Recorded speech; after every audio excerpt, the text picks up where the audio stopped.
Good morning friends, welcome back to my channel. আজকে আমি তোমাদের জন্য আবার একটা নতুন কেকের ভিডিও নিয়ে চলে এসেছি। আজকে আমি তোমাদের সাথে 3টে বেন্টো কেকের ডিজাইন শেয়ার করছি। প্রথমে যে কেকের ডিজাইনটা দেখতে পাচ্ছ, এটা কিন্তু আমার রিপিট ডিজাইন।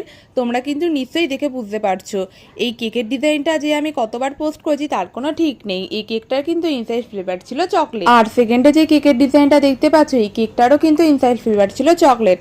এই কেকটা যে কাস্টমার অর্ডার করেছিল সে কিন্তু একটা বড় কেকও নিয়েছিল। আমি কিন্তু তোমাদের সেটা আগের ভিডিওতেই বলেছিলাম। কাস্টমার কিন্তু কেকের ডিজাইনটা আমাকে পাঠিয়ে দিয়েছিল, আমি কিন্তু কেকটা ঠিক সেরকমই করে দেওয়ার চেষ্টা করেছি। তোমরা যদি আমার চ্যানেলে নতুন হয়ে থাকো তাহলে অবশ্যই আমার চ্যানেলটাকে like, comment, share and subscribe করে দিও। ইনস্টাগ্রাম পেজের মাধ্যমে ভিডিওটা দেখলে ইনস্টাগ্রাম পেজটাকে অবশ্যই ফলো করে দিও। ফেসবুক পেজের মাধ্যমে ভিডিওটা দেখলে ফেসবুক পেজটাকে অবশ্যই ফলো করে দিও। আর থার্ডে যে কেকের ডিজাইনটা দেখতে পাচ্ছ, এই কেকটার কিন্তু ইনসাইড ফ্লেভার ছিল বাটারস্কচ। এই কেকটা যে কাস্টমার অর্ডার করেছিল সে কিন্তু একটা বড় কেকের ডিজাইন পাঠিয়ে বলেছিল বেন্টোর মধ্যে করে দিতে। আমি কিন্তু কেকটা ঠিক সেরকমই করে দেওয়ার চেষ্টা করেছি। কেকের ডিজাইনগুলো কেমন হচ্ছে অবশ্যই কমেন্ট করে জানিও।